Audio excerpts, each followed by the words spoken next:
ధాన్యం కొనుగోలు ప్రక్రియలో దళారుల ప్రమేయం లేకుండా చూడాలని, రైతులకు అన్ని విధాలుగా అండగా నిలవాలని రాష్ట్ర పౌర సరఫరాల శాఖ మంత్రి నాదెండ్ల మనోహర్ అధికారులను ఆదేశించారు. విశాఖ కలెక్టరేట్ కార్యాలయంలో ఉత్తరాంధ్ర జిల్లాల పరిధిలోని జాయింట్ కలెక్టర్లు, civil supply, legal, metrology, vigilance, వ్యవసాయ శాఖ అధికారులతో సమీక్ష నిర్వహించారు.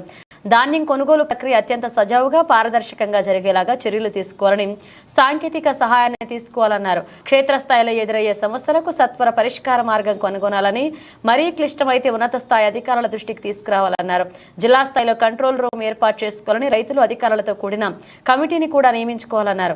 లక్ష్యాలకు అనుగుణంగా ధాన్యం కొనుగోలు ప్రక్రియను నిర్వహించాలని అధికారులు బాధ్యతగా వ్యవహరించాలని సూచించారు. ప్రజలకు చేరాల్సిన రేషన్ బియ్యం అక్రమ రవాణాకు గురవుతుందని, అలా చేసే వారిపై గట్టి నిఘా ఉంచాలని మంత్రి ఆదేశించారు.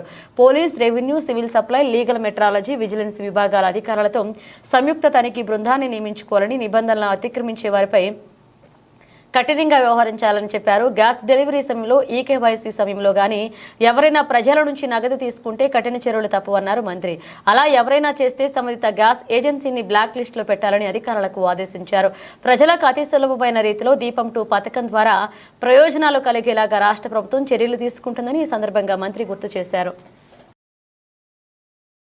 ఎక్కడ కూడా మిమ్మల్ని ఇబ్బంది పెట్టకుండా ప్రభుత్వ కార్యక్రమాల్లో మీరు భాగస్వాములు అయ్యే విధంగా మీరు నిలబడాలి.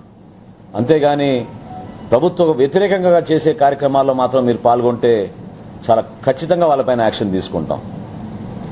ఈ సందర్భంగా ఈరోజు విశాఖపట్నంలో ఒక రీజనల్ కాన్ఫరెన్స్ ఏర్పాటు చేశాం. ఉత్తరాంధ్రలో మేము ధాన్యం కొనుగోలు చేసే సందర్భంలో ఇక్కడ ఉన్న అధికార యంత్రాంగాన్ని సెన్సిటైజ్ చేయడానికి ఈరోజు ఈ కాన్ఫరెన్స్ ఏర్పాటు చేశాం.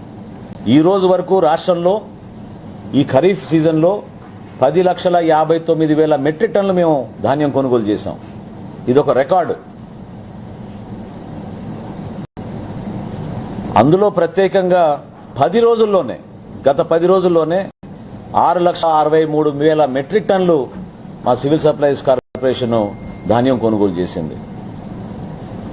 ఎవరైతే అనవసరంగా రోజు ప్రెస్ మీట్లు పెట్టి రకరకాలుగా మాట్లాడుతున్నారో మీరు వచ్చి క్షేత్రస్థాయిలో మీరు పర్యటించండి, తెలుసుకోండి వాస్తవాలు ఏంటో.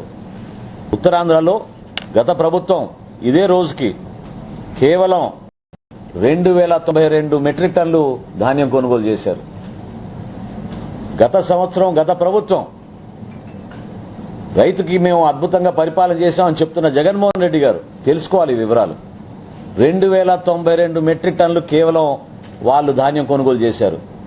అదే కూటమి ప్రభుత్వం గౌరవ ముఖ్యమంత్రిగా చంద్రబాబు నాయుడు గారి ఆదేశాలతోటి క్షేత్రస్థాయిలో అద్భుతంగా మేము ఈ కార్యక్రమాన్ని ముందు తీసుకెళ్లి 1,61,489 మెట్రిక్ టన్నులు ఒక్క ఉత్తరాంధ్రలోనే మేము కొనుగోలు చేశాం. నుండి ఎక్కడ కూడా పొరపాటు జరగకుండా పూర్తి స్థాయిలో రైతు ఎట్టి పరిస్థితుల్లో కూడా సంతోషకరంగా కష్టపడిన ధాన్యాన్ని ప్రభుత్వానికి అమ్మగలిగే పరిస్థితి తీసుకురావాలని చాలా స్పష్టంగా ప్రభుత్వం నుంచి ఆదేశాలు జారీ చేయడం జరిగింది.